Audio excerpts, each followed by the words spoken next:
At this point in time, I have to accept, for better or worse, that I am an elder lemon. There is more sand at the bottom of my egg or lifetimer than on the top.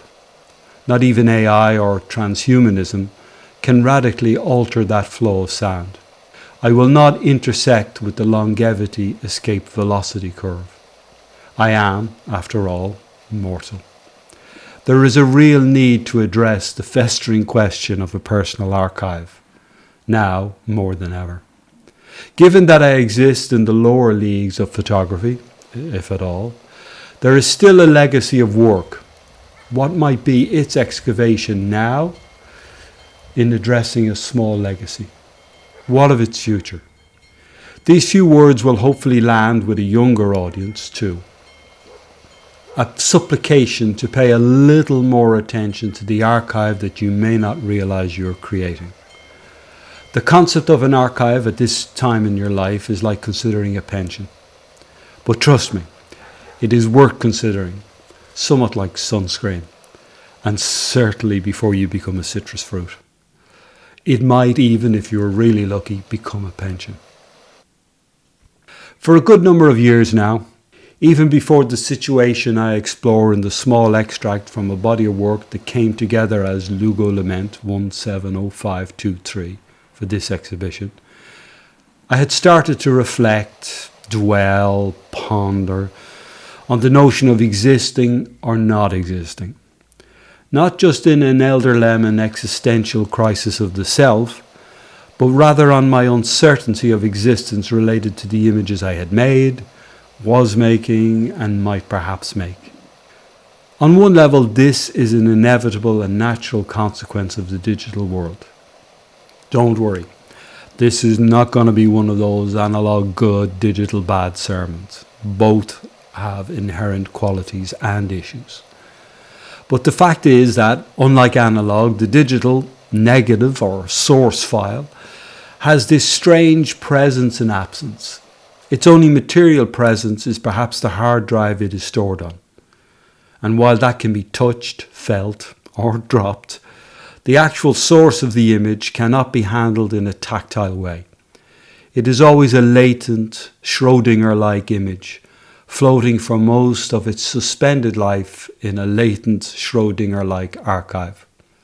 One hopes that these files are tardigrades in relation to future technologies, but one never knows. These days, we all have intentional and non-intentional archives, visual and non-visual, images or data or both, some being updated literally with each heartbeat. For the latter, think of your Fitbit, your internet search history, or perhaps Alexa's recordings in your home because you haven't turned off that option. Surveillance capitalism, as it is known. Facebook, Instagram and the camera phone create somewhat intentional archives of daily existence that most probably don't really consider in terms of longevity. There is a dichotomy of thinking that they will always be there, and yet accepting that they can also disappear at the whim of a provider, or that there will always be an image to replace, rather than formally and securely archived. I remember a former teaching colleague once trying to urge his young daughter, several years ago, to back up her digital photographs and videos. And her answer sits as probably a universal sentiment among non-image makers. Why? I can always take more. In fact, this was often said to me by non-image makers after the substantial hit to my archive as a result of the flood. You can always take more. I came to photography in my early 20s through a gnawing existential sense of the ephemeral, transient nature of existence. Big stuff, eh? They give birth astride of a grave, the light gleams an instant, then it's night once more. Bloody hell.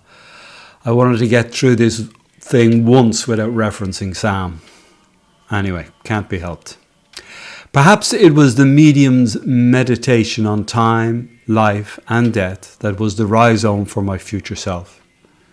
I have to say I'm very pleased with this new metaphor. It is the first time I have employed it, having come to me as I wrote this. A rhizome is a modified subterranean plant stem that sends roots and shoots from its nodes, and the shoots grow upwards from dark to light. That's a life in photography. That is the way I photograph, the way I approach photography. Perhaps more so now, but it has always been that way.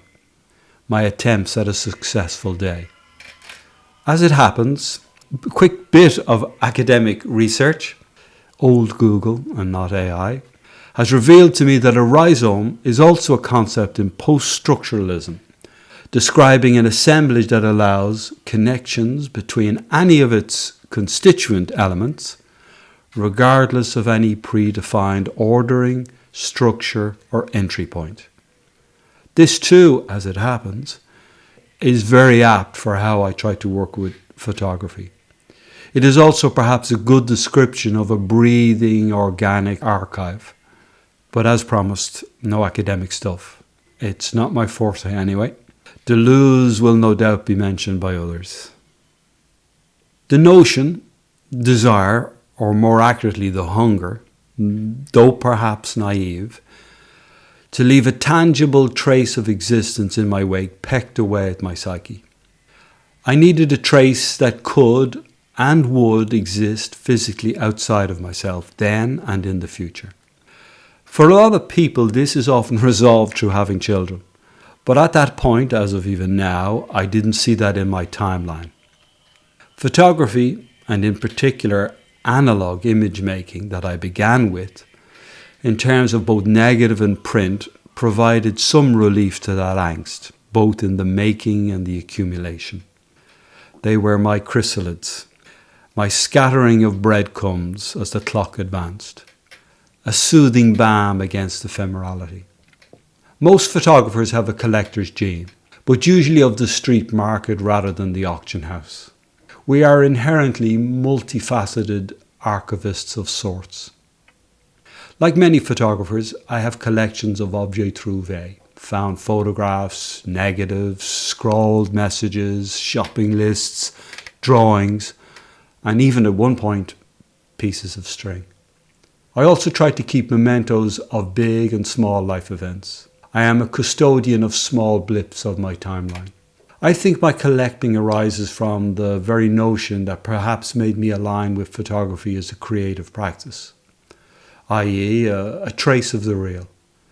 In going to Lugo, I had made a significant edit of these personal artefacts. My science notebook from secondary school, my hair cuttings as I turned grey, my first year UCD timetable, some primary school exercise books, my football and running medals, particularly the one that I won in Butlins when I was sick from sunstroke, or when we finally won the road leagues. They all made the cut. Nostalgia was permitted in these extraneous, non-photographic items. My archive was and is always subject to different criteria, particularly when revisiting it. Photographic archives are often contaminated by nostalgia, and this results in the images often getting lost and moribund in a time that has passed, rather than being an image that is living and breathing in and of itself. No nostalgia allowed is the mantra I incant when revisiting older images I have made. The image must primarily work within its framing, aesthetic and intention, whatever that may entail. Naturally, my aesthetic and critical assessment for making this colder judgment has evolved. It is organic, but always nostalgia. When one is starting to make photographs, to make projects or bodies of work, most of us never think that we are creating archives that operate on many levels: social, political, personal, and even historical. I have been in large part quite an imperfect archivist. Having left the field of synthetic organic chemistry, where everything needs to be written down and recorded, in order to often facilitate discovery by serendipity, when it came to making analog photographs, the serendipity of the image was enough. Most of the time I didn't annotate. I probably thought I would somehow always remember. If I feel it's necessary now to fix images somewhat along a timeline that I am unsure of, I will often use a version of sometime in the. So for example, in the body of work before, during, after, almost, a lot of images were moored as sometime in the early 90s. It's a liberating fudge and a reasonable anchor for the image. It also frees the image from overtly specific readings, which can be a handicap for photographs as images in and of themselves. The renowned Japanese photographer Araki, at one point, worked with analog cameras that imprinted the date onto the negative, thereby fixing the image firmly in time, particularly as the printed image would display this data. In order to subvert this, he would alter the setting in the camera so as to fictionalize the timeline. He has stated that this allowed him to switch the past with the future. But he was also liberating his images from the inherent documentary nature of photography and subverting one of photography's supposed central tenets of being truthful. It similarly allowed him to fictionalize his own existence, or more concisely, the narrative of his own existence. It's possible too that in becoming an unreliable witness, he revealed greater truths. But that perhaps is one for a synod of cardinals. This archival annotation for future reference is a moot point when working digitally. Metadata invisibly covers most bases unseen and effortlessly. But one could too, to some extent, play the Araki game here too. It might even align conceptually within our post-truth world. Obviously, with certain bodies of work, like my long-term engagement with the searches for the disappeared, having the background documentation in terms of an archive is essential, whether or not you decide to foreground it. In this, research journals and their subsequent storage can be an effective measure. So too can a simple box file, or even a labelled shoebox.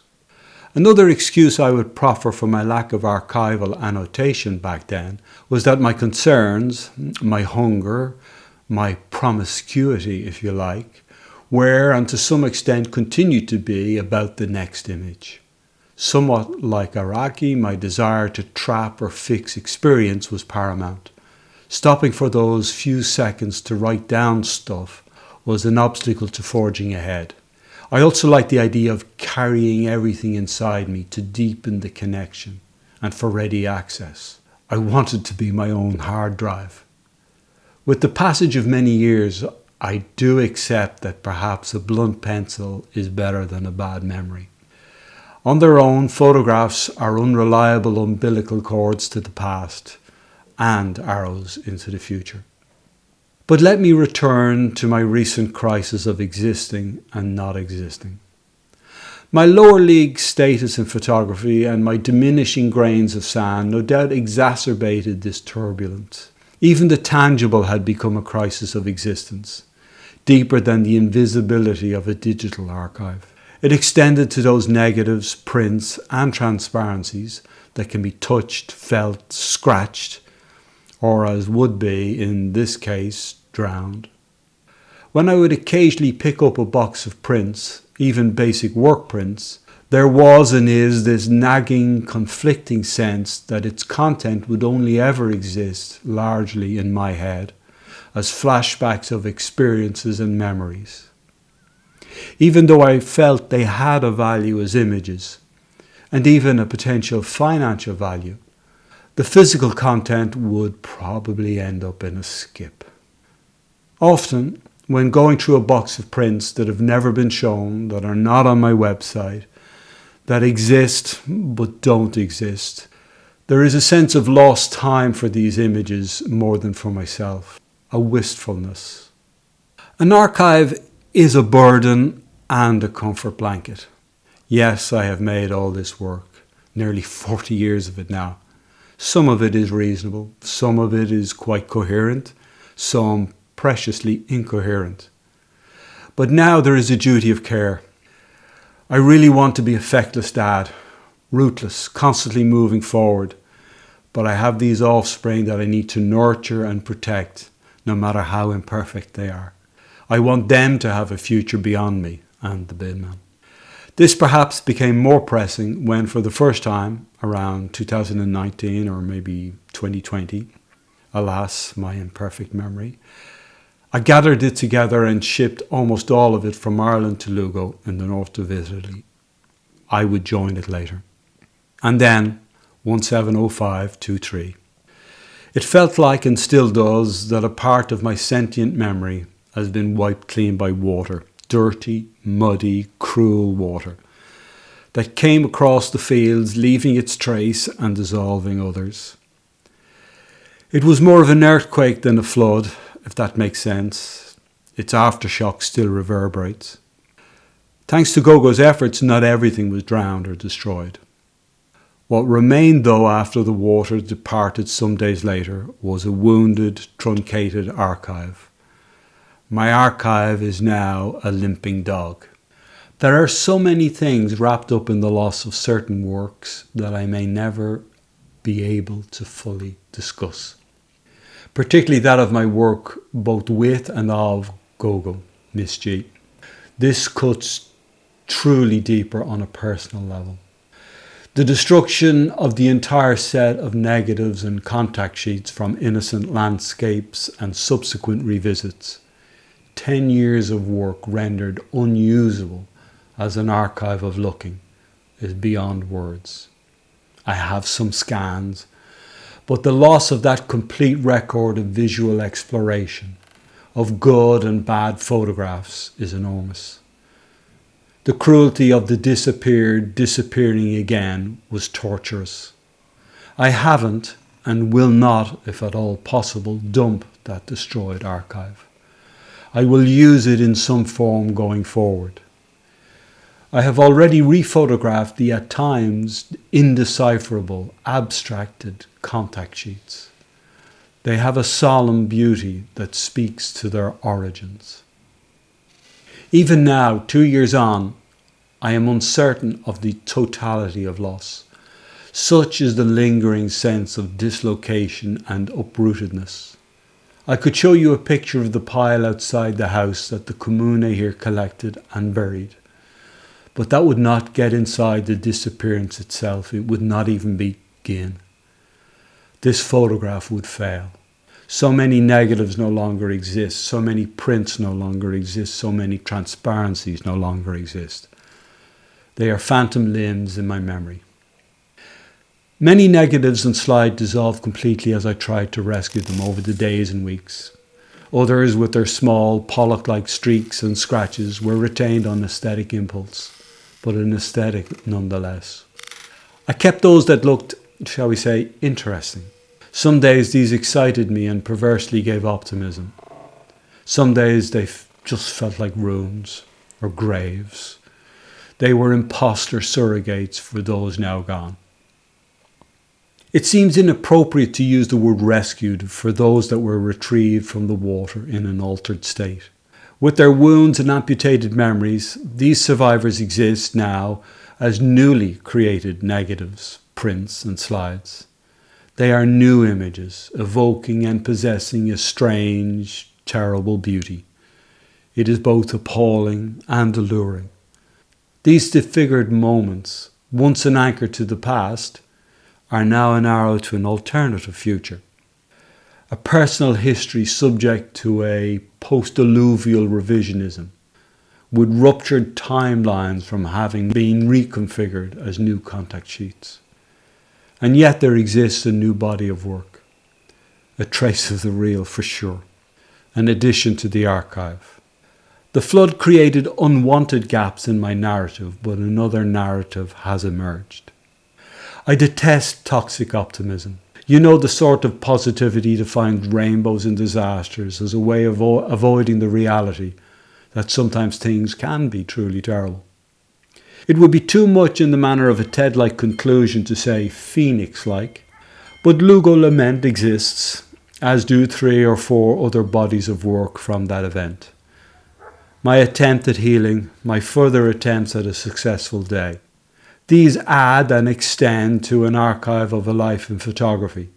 The irony that this lament is an extract from an unforeseen and unintended archive is not lost on me. An archive of an archive of memory and loss. As I close, let me remind you that there are now several hundred more grains of sand at the bottom of our egg timers. Our archives, like the beat, go on. I will resist Sam's oft-repeated words about going on. There is no going back, only remembering forward. You go on or go under. With a limp, of course.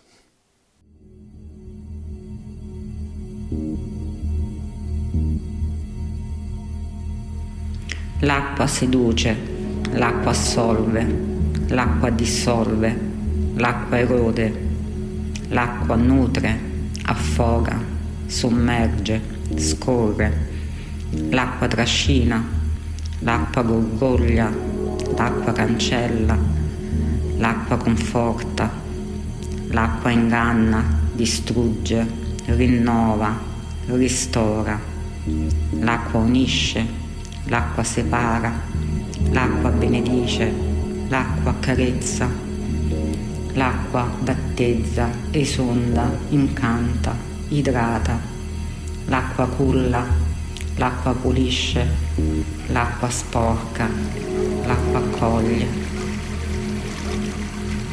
l'acqua.